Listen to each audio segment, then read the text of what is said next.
Demis Roussos aurait eu 77 ans, le 15 juin 2023. Fauché par un cancer de l'estomac, du pancréas et du foie, le chanteur est mort sans savoir qu'il était malade. Déjà 8 ans que le monde se passe de sa douce présence. Né à Alexandrie le 15 juin 1946, Demis Roussos est mort à Athènes, le 25 janvier 2015, à l'âge de 68 ans, dans un hôpital privé de la capitale grecque.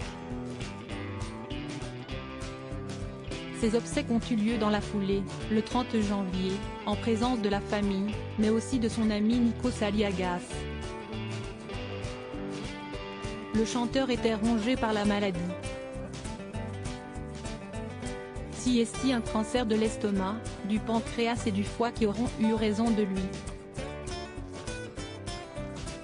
Pour autant, l'artiste n'était pas totalement au courant de son état de santé, malgré les quelques séances de chimiothérapie qu'il a subies en fin de parcours.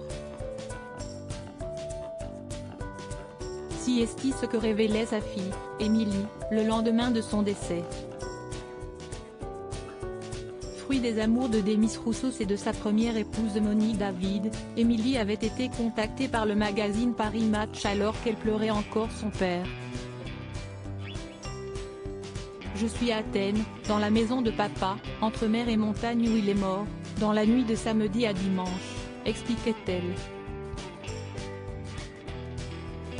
En avril dernier, lors d'une visite de routine, son médecin découvre qu'il a un cancer de l'estomac, à un stade avancé. Connaissant sa peur panique concernant la maladie et la mort, ma belle-mère, mon frère, son praticien et moi, décidons de ne rien lui dire.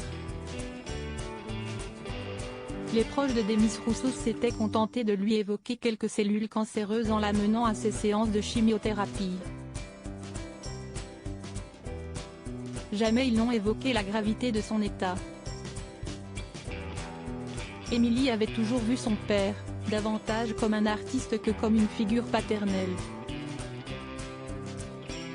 Elle s'est finalement rapprochée de lui à l'occasion d'un projet professionnel.